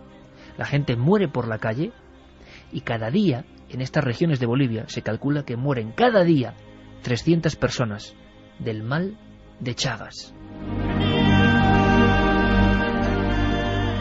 Vamos a saber algo más porque encima hay noticias de última hora. Es más, Carmen, las momias más antiguas del mundo, que tú y yo hemos tenido aquí enfrente y hemos filmado, en Arica, en Chile, la momia Chinchorro, de hasta 9.000 años.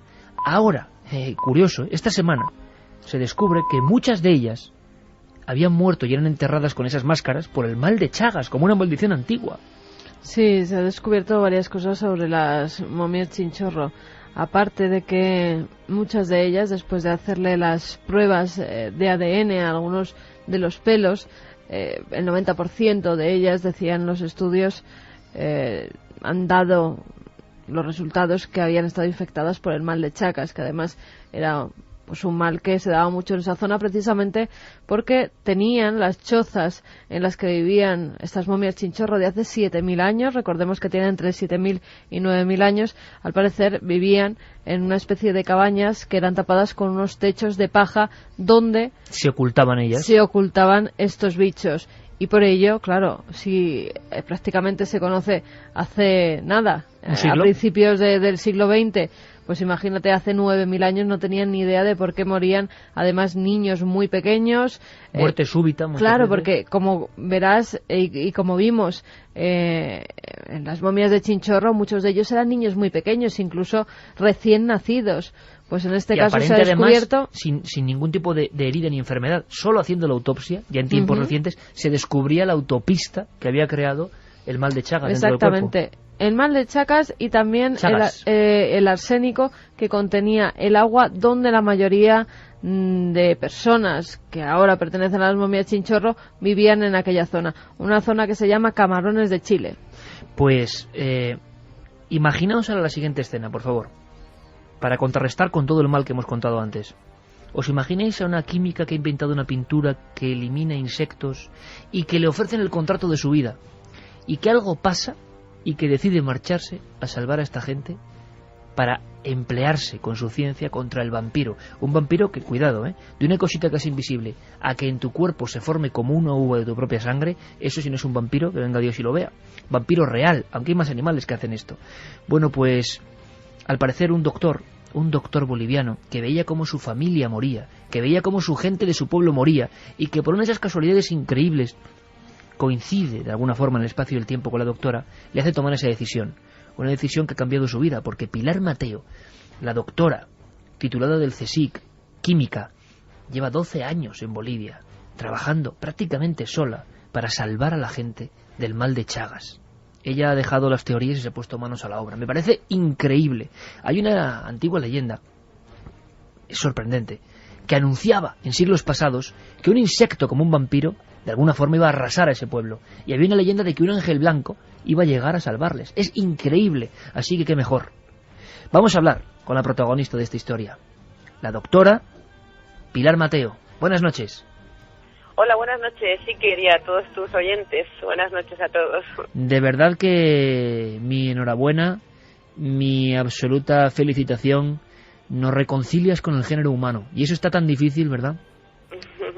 Bueno, muchísimas gracias, pero creo que hay mucha gente anónima por el mundo que está haciendo una batalla silenciosa y bueno, que esperemos que entre todos podamos acabar con esta guerra de la pobreza, ¿no? Si pasamos a la acción de una vez y empezamos no solamente con la ciencia, sino con otras muchas actividades, empezamos los científicos, en los que caemos en nuestros lugares, a pasar a la acción y a denunciar también realmente lo que está pasando, porque sí que es cierto que el mal de Chagas es una enfermedad que transmite un vampiro, un hematófago, es la vinchuca, como muy bien has explicado, pero realmente hay mucho más, esconde mucho más. Yo ya, aunque le molesta a gente escucharlo, yo soy de las que digo que el mal de Chagas, en el caso del pueblo guaraní, que es el que conozco yo, es un genocidio consentido y clarísimo. Hay un momento en que se te pone, bueno, pues en la balanza esa toma de decisiones. Tú llegas a perfeccionar esa pintura. Si no me equivoco, Pilar, la probáis en Guardamar del Segura, ¿no? Algunas de las pinturas, porque esas pinturas, ¿qué podían hacer? Es decir, ayudar a que chinches, insectos y muchas cosas que desconocemos por completo se alojen en nuestro hogar, ¿no?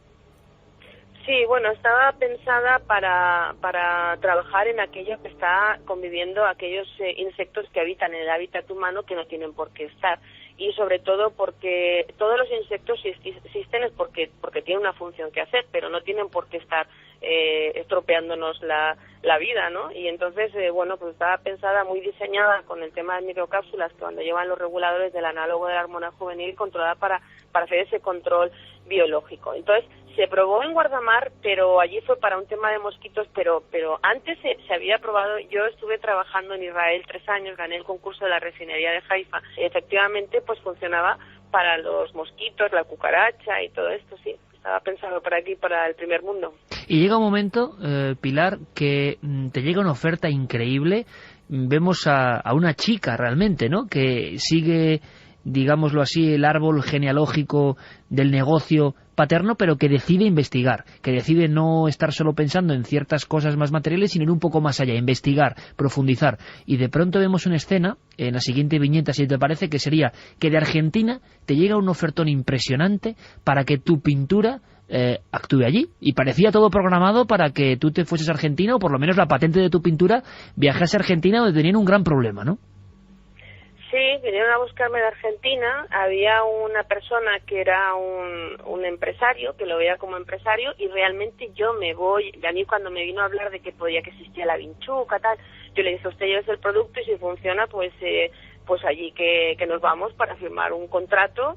Y allí que me fui, y yo seguí. Y además, cuando el primer convenio que se firmó, pues se firmó, pues yo estaba en un hotel maravilloso y hablando de las vinchucas desde Buenos Aires, y no me imaginaba nada de nada. Es decir, yo me volvía, y estando allí en Buenos Aires, la providencia hizo que Cleto Cáceres, que será la otra viñeta, ¿no? Exactamente. El doctor Cleto Cáceres llevaba su médico de Bolivia, del Chaco, y llevaba durante un año, había conseguido una beca de investigación de ver qué insecticidas había en Europa para combatir los insectos, y se encuentra que, como lo sacó algunas agencias internacionales, y salió, claro, en un periódico valenciano, porque además él estaba en mi tierra, en Valencia, y de repente pues se encuentra una noticia de que había una tecnología nueva, y llamó a mi padre.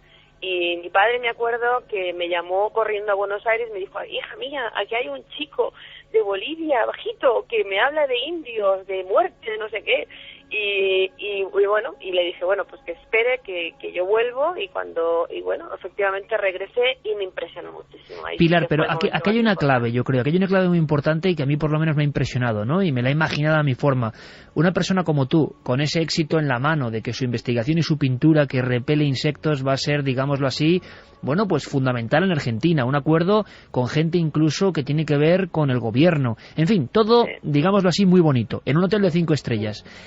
¿Y qué pasa cuando te encuentras con este médico, este hombre Cleto, que representa muy bien, yo creo que lo del hombre hecho a sí mismo, y que te dice que en su pueblo la gente está muriendo prácticamente por la calle y que están olvidados de la mano de Dios y de la mano de los gobernantes, y que él sabe muy bien lo que es ese mal de Chagas, y que tú puedes ayudar? ¿Qué pasó en esa conversación, Pilar, para que tú abandonases todo ese mundo de éxito y decidieses eso, salvar vidas, ¿no?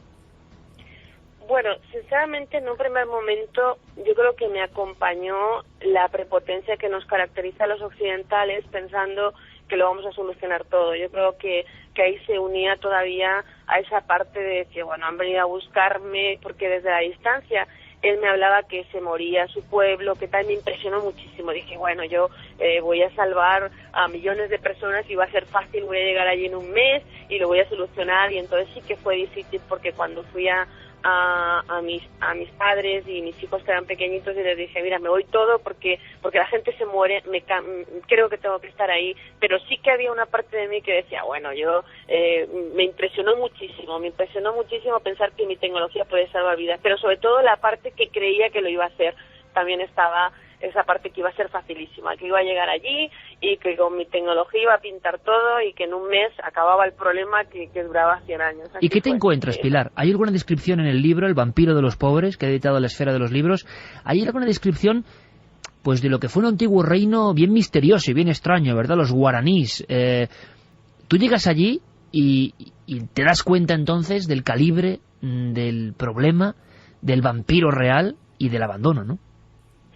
Bueno, en un primer momento yo no conocía al vampiro. El vampiro, de hecho, que es un nombre en que yo lo utilizo mucho en mis conferencias, porque lo llegué a conocer cuando me pasaba noches viviendo con ese vampiro en las casas y yo me tenía que poner una linterna en la cabeza para que no me chupara a mí la sangre, ¿no? Y entonces era el vampiro yo.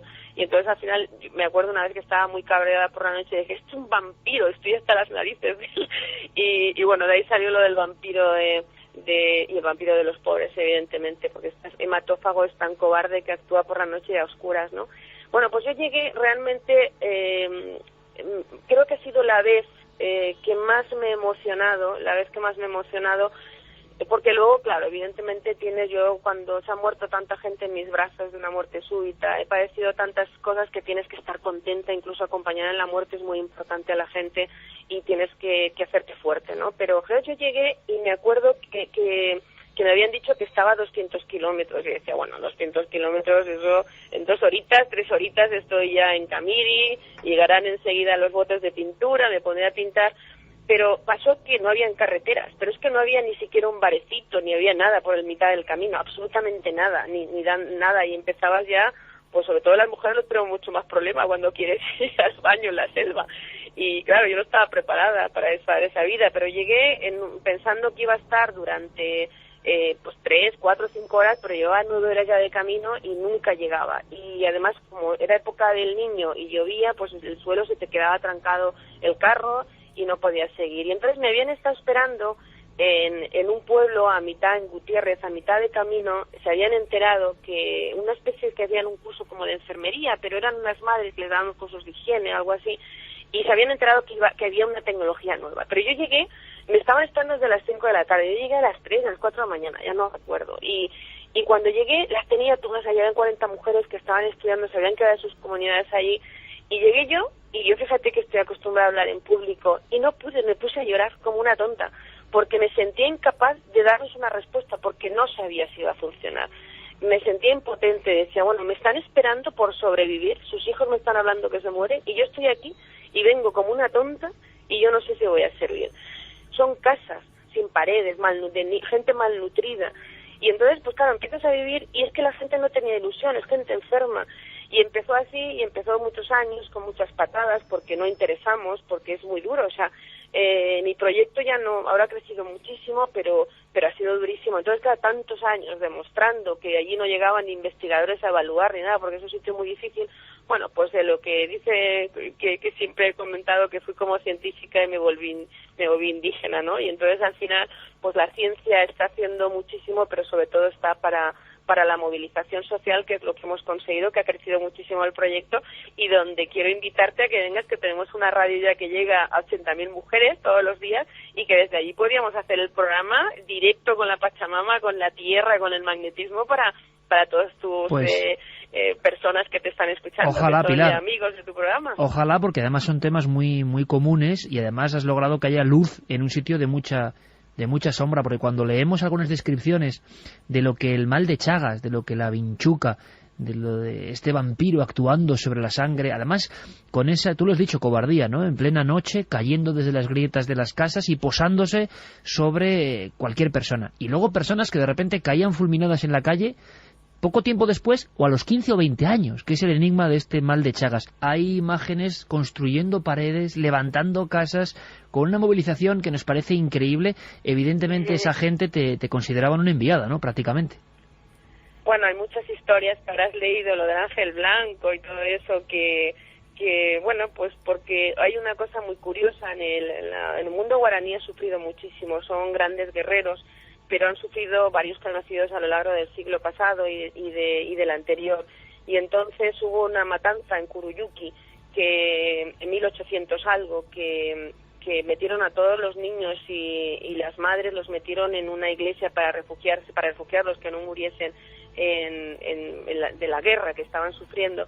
Y bueno, y hubo una denuncia por parte de un religioso y mataron a todos los niños y mujeres.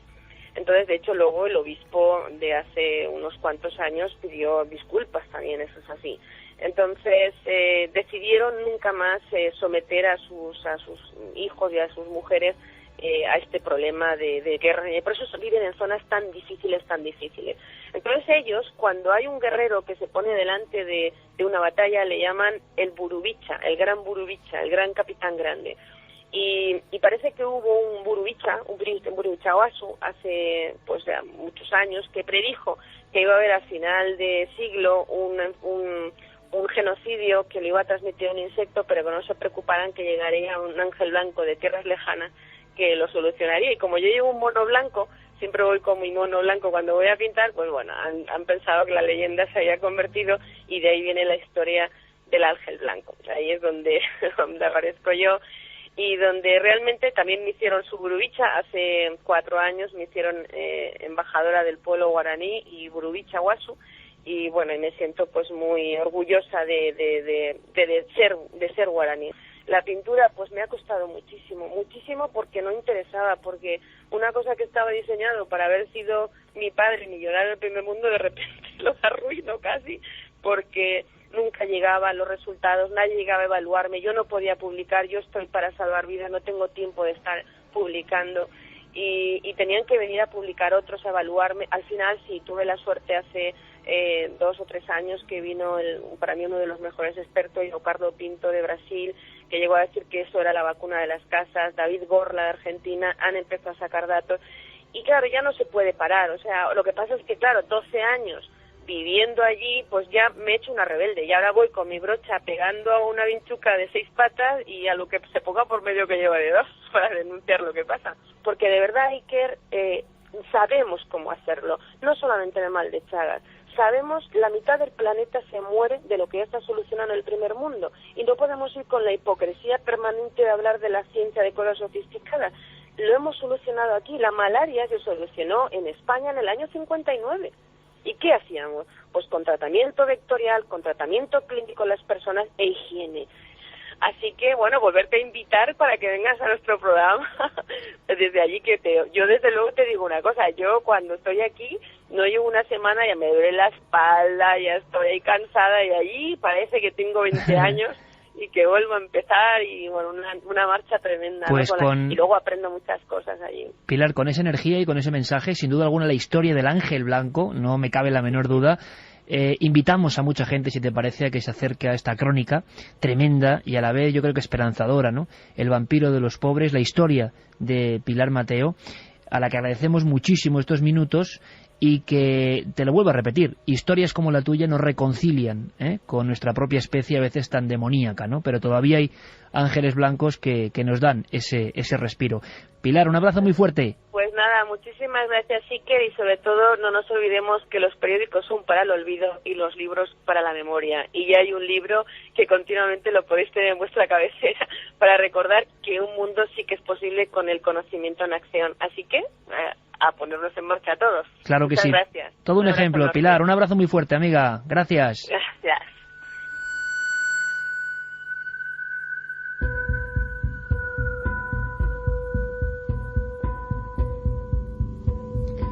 Todo un ejemplo, todo un ejemplo.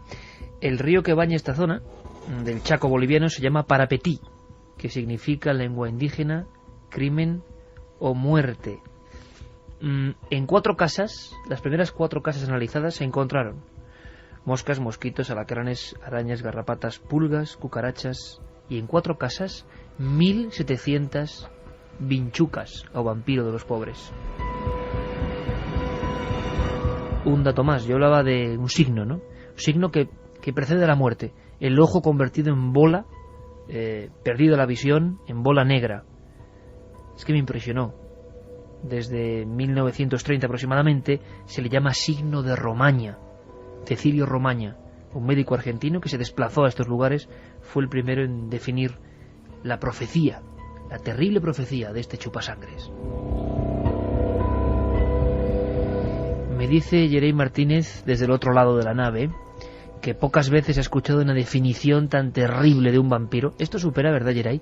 Nos hablan de Drácula, de Nosferatu, y bueno, da miedo. Pero es que que se oculta ahora mismo en muchas casas, en las grietas del adobe, que está esperando a que llegue la noche, y luego, qué curioso, ¿no? Ojos plateados y la luz le espanta. Es que es un vampiro en comportamiento. Pero, y aquí estamos todos un poco rascándonos, es el problema de este tema, pero no quiero pensar en que por cualquier circunstancia está durmiendo y no sé, en una cuadra, o le ha pillado el tema y está en un establo, o yo qué sé. Pues que encienda la luz. Sí. Ah, bueno, los médicos como Romaña y otros que iban a Bolivia a investigar con la vinchuca, es que ya no con linternas, dormían como con una cruz de candiles de aceite y despertándose para que la vela no se... Porque sabían que en cuanto una vela se apagaba, en esa zona iban a sentir el pinchazo, ¿no?, de la vinchuca. Hay más noticias. El mal de Chagas, noticia de última hora, tiene que ver con derrames cerebrales. Muchos derrames cerebrales que se producen sin más ni más. Y la gente dice, bueno, es que se está investigando y está detrás el mal de Chagas. Y están detrás también médicos españoles, Francisco Javier Caro D'Artal, del Departamento de Neurología del Hospital Virgen de la Luz de Cuenca, y también Joaquín Gascón, del Centro Internacional de Barcelona para la Investigación Sanitaria del Hospital Clínico de Barcelona. Pues han llegado a una conclusión que es una de las causas de los crecientes derrames cerebrales que hay. Eso que contaban en el libro, que contaba nuestra invitada y que tú hacías al principio mención de ello, de que iban por la calle y de repente caían. Fulminados. Pues derrames cerebrales, muchos de ellos producidos por este mal, por este bicho, por esta vincha, que es terrible. Además, fíjate, dice que cada año aparecen 220.000 nuevos casos y que la enfermedad causa la muerte a unas 14.000 personas. Que en Estados Unidos ya hay unos 300.000 latinoamericanos infectados. Pero no solo eso, hay un estudio realizado en Barcelona que dice que un 3,4% de 1.350 mujeres latinoamericanas embarazadas estaban infectadas, así como un 7,3% de los bebés nacidos de esas madres infectadas. En fin, la historia de una enfermedad que tiene un símbolo terrible, pero para inquietante. Vamos a hacer una lista un poco... Sí, pero real, absolutamente real. Lo que pasa es que, como decíamos, la mirada es lo que cambia. A veces hemos pensado, los parásitos. A mí mucha gente me dice, ¿no? Ahora esto no es misterioso. Caramba, no es misterioso, depende de cómo lo mires, amigo. No es misterioso, depende de cómo lo mires, porque la naturaleza es muy misteriosa y tiene formas muy extrañas. ¿Sabéis que había un bicho que tiene como una especie de gran vejiga, que parece una bota de vino? Plano, parece, cabeza, ¿verdad? Parece un taladro por delante y una bota de vino por detrás que se infla con la sangre nuestra. 6 patas. A mí eso me parece muy misterioso, en fin. Pero es que hay más. Hay más. Mira, te voy a decir primero algunos de estos animales hematófagos. Vampiros reales, podríamos decir. Eso es, sanguijuelas, garrapatas, piojos de los vestidos, ladillas, piojuelos, chinches, pulgas humanas, que no solamente tienen los animales, mosquitos, el jején, el tábano, el mosco excavador de la piel, el arador de la sarna, las tenias intestinales... A mí ese me daba mucho miedo, me acuerdo de pequeño en algún dibujo de libros de ciencias, ¿verdad? Arador de la sarna. Pues mira, todos estos bichejos hay algunos que producen enfermedades y algunas de ellas muy extrañas. Yo he estado buscando. ¿Y a ti te sonaba la enfermedad de Lyme? Nunca. No, ¿verdad? La he escuchado. Bueno, pues es transmitida por las garrapatas oisodoideos. Son arácnidos, esas garrapatas, son ectoparásitos hematófagos, es decir, que se alimentan de sangre y además son transmisores de numerosas enfermedades infecciosas como el tifus o esta enfermedad de Lyme. Se llama así la enfermedad de Lyme porque la primera vez que se detecta es en la localidad estadounidense de Lyme, que está en Connecticut, y es en el año 1975. Las garrapatas normalmente encuentran un huésped, que puede ser humano perfectamente. Ven si están a gusto en ese huésped y con sus quelíceros perforan la piel. Empiezan a succionar la sangre. El cuerpo, como en el caso de la vincha, se hincha. Y cuando está lleno, entonces es cuando suelta esos quelíceros y sus patas y ya va a otro huésped. Pero fíjate, la enfermedad de Lyme se caracteriza porque en el lugar donde ha picado esa garrapata empiezan a surgir como una especie de rojez. Lesiones rojas les llaman, sarpullidos, e incluso empieza a abultarse. El paciente comienza a tener unos síntomas muy parecidos a la gripe, es decir, dolor muscular, fiebre, dolor e inflamación de las articulaciones, dolor de cabeza, a veces vómitos.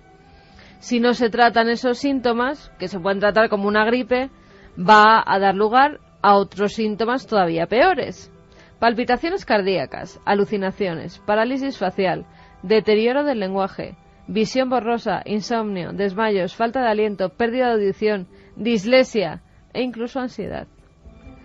Pero aún así, si no se trata, la última fase sería donde ya estás con cefaleas terribles, cuello rígido, hipersensibilidad a la luz y al sonido, lentitud mental para hablar y escribir, desorientación, problemas de memoria, ataques de pánico, hormigueo en los brazos, taquicardias y temblores musculares. Y hay una serie de dolencias que los médicos saben, los especialistas saben, pero no nos llegan a la gente, o sea, no sabemos, y ocurren, y a veces tienen como protagonista uno de estos parásitos que es como una forma de naturaleza que no acabamos de entender, ¿no? Porque da la impresión de que sirven para poco los parásitos, más que para alimentarse de otros, ¿no? Para ser extraños huéspedes. Pues sí, hay otros, fíjate que a mí me han sorprendido, el piojo de los vestidos. ¿Piojo de los vestidos? Sí, está el piojo de la cabeza, eso que en otros, no sé si ahora en los colegios. Sí, claro, piojo siempre ha habido. Sigue dando, claro, evidentemente. Pues piojos en la cabeza que con los chapús y los peinecitos esos para las liendres se quitaban. Y en los piojos de los vestidos. Estos piojos es una especie parásita que tiene un cuerpo vulvar, sin alas, las patas acaban como una especie de ganchos y también tienen como dientes muy afilados con los que traspasan la piel. Además, una trompa con forma de estilete que retraen dentro de la cabeza cuando no la están utilizando. La hembra del piojo pone los huevos o las liendres en las costuras de la ropa interior o incluso en la ropa de la cama. Tú estás durmiendo y hay un piojo que te está poniendo en la ropa de la cama pues sus liendres, y eso lo que hace es que las crías nacen, aproximadamente tardan una semana, y comienzan desde entonces a chupar la sangre. Con tan solo una semana ya empiezan a succionar. Son transmisores de enfermedades graves, como el tifus. Ya sabéis las características del tifus: fiebre alta, dolor de cabeza, erupción cutánea, escalofríos. Pero la picadura del piojo no es la causante de la infección del tifus ella sola.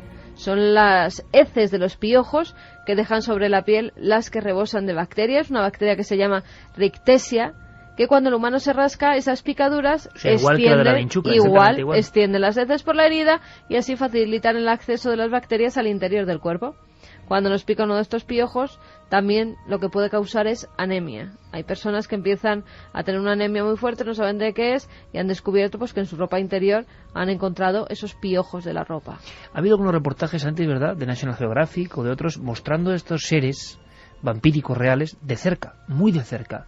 Y cuando uno ve las imágenes, dice, caramba, aquí sí que están los aliens de verdad, aquí las descripciones son terroríficas, y uno piensa por qué la naturaleza, bueno, pues diseñó estos seres, ¿no?, en las teorías de la evolución. ¿Por qué solo transmiten enfermedades y se aprovechan de otros? Es una cosa que nos parece muy curiosa, muy extraña, ¿no? Sí, además, yo creo que como sensación terrorífica, pocas, muy pocas pueden igualar a ese saber. O sea, porque si no lo sabes, bueno, o sea, bendito sea en cierto sentido ese pobre hombre, esa pobre mujer que va un día por la calle, se cae redonda y no se entera de nada. Pero el día que un médico te dice que llevas un pasajero dentro de tu cuerpo, que ese pasajero es un asesino, que ese pasajero es un asesino que te está literalmente devorando, y si añadimos que te dice que estás desahuciado, ostras, me parece pocos argumentos terribles pueden superar a este. La verdad es que es uno de los peores terrores hechos realidad. Sí, sin duda. Y como es muy desconocido el mundo de los parásitos, yo creo que por eso no hay tanta fobia, porque la gente es que no los ve habitualmente. En otras épocas, por ejemplo, uno de los animales más temidos eran las tenias, o solitarias, que si uno ve su forma, dice, ¿cómo demonios la naturaleza ha hecho esto? Una especie de serpiente que puede llegar a medir 5, 6, 7 metros dentro del cuerpo. Y que las han sacado claro, dentro de los a ocupar todo el intestino, y que la cabeza es como un astronauta con ganchos. O sea, pero ¿por qué la naturaleza ha generado eso para que esté dentro de nuestro cuerpo y se alimente de nosotros? En fin, pues son misterios que todavía no comprendemos muy bien. Pero yo creo que lo esperanzador, la escena con la que me quedo en esta segunda hora, y en la tercera vienen muchas noticias, muchas cosas que os van a interesar, de actualidad también. Yo me quedo con ese momento. Hotel de 5 estrellas, departamento del gobierno argentino, oferta para hacer de oro. Le decían, se va a hacer usted de oro, señora, a Pilar Mateo. Y ese hombre que era un médico de esa zona de la Vinchuca, generaciones y generaciones muertas, le convence, ¿no? Parece ser que le enseñó unas fotos y con eso bastó. Unas fotos de lo que estaba pasando en ese lugar del Chaco. Y una mujer vestida de blanco, el ángel blanco, que se va para allí, cambiando su vida, para construir con sus manos paredes y pintarlas y proteger a la gente. O sea, no todo está perdido. Y hay gente que nos acompleja, yo creo que por la grandeza de su gesto, ¿verdad? La verdad. Porque no nos creemos capaces de hacer nada ni por asomo parecido. Ahora bien, la radio a veces también es un bálsamo, ¿eh? Y quizá nuestra misión sea otra. Como esa es nuestra misión, venimos con un montón de cosas después de las noticias.